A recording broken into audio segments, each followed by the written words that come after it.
మిమ్మల్ని ప్రశ్నిస్తా ఉన్నాం. ఇవాళ కనీసం నీకేమన్నా ఇంకిత జ్ఞానం ఉంటే తెలంగాణ రాష్ట్రంలో వరి కోతలు జరిగి 3 నెలలైనా కనీసం ఒడ్లు కొనే స్టేజ్లో లేనటువంటి నీ ప్రభుత్వం మాటలు కోటలు దాటుతున్నాయి కానీ కాళ్ళు కడపలు దాటడం లేదు. రైతు బంధు ఎకరకో 2 ఎకరాలకో ఇచ్చి రైతు బంధు ఎగ్గొట్టినావు. సన్నాలకు బోనస్ అన్నావు, బోనస్ లేదు. కనీసం రైతులు 6 కాలం కష్టపడి పండించిన పంటను కొనుగోలు చేసే దయనీయ స్థితిలోనే ప్రభుత్వం నడుస్తూ ఉంది. మెదక్ జిల్లా కుల్చారం గ్రామంలో, కుల్చారం మండల్లో శంకరయ్య అనే రైతు వడ్ల కుప్ప మీదనే, ధాన్యం కుప్ప మీదనే పడుకొని ప్రాణాలు ఇడిచినటువంటి చరిత్ర.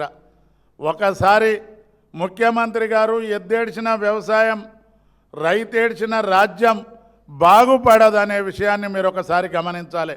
మీ ప్రభుత్వం వచ్చి 28-29 నెలలు అవుతా ఉంది. ఏ ఒక్క వ్యవస్థనన్నా బాగుపడుతుందా ఒకసారి ఆలోచన చేయండి.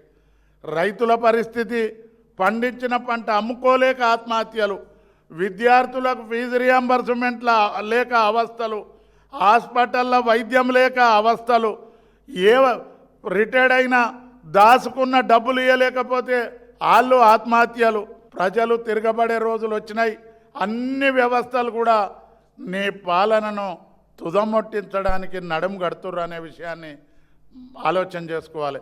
పాలమూరు రంగారెడ్డి ఎత్తిపోతల పథకానికి సంబంధించి 90% పనులు పూర్తి చేసి పెడితే ఆ 10% పనులను కూడా పక్కకు పెట్టి రేవంత్ రెడ్డి గారి గురువైనటువంటి చంద్రబాబు నాయుడు గారికి ఏ విధంగా మేలు చేద్దాము, ఏ పథకాలైతే ఏ విధంగా నీటిని అక్కడికి దోసుకుపోవడానికి మనం సహకరిద్దామనేది ఆలోచన చేస్తున్నారు తప్ప వికారాబాద్ జిల్లాకు సాగునీరు కానీ తాగునీరు కానీ తీసుకురావాలని చెప్పి ఏ కోశాన కూడా రేవంత్ రెడ్డి గారికి లేదు. కొనుగోలు కేంద్రాలకు సంబంధించి మన వాళ్ళు ఎంత చెప్పినా కానీ తక్కువే. శంకరయ్య అనేటటువంటి వ్యక్తి రైతు గుండెపోటుతోటి ఆ ఎండకు తట్టుకోలేక మెదక్ జిల్లా లోపల చనిపోయిండు అని చెప్పి ఈరోజు పేపర్లు వచ్చింది. దీనికి సమాధానం ఏం చెప్తారు? కానీ మీరేమంటారు?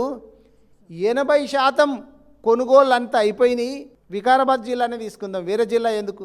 వికారాబాద్ జిల్లా లోపల ఎక్కడన్నా పోయి చూడండి. మాటలు చెప్పుడు కాదు ముఖ్యమంత్రి గారు.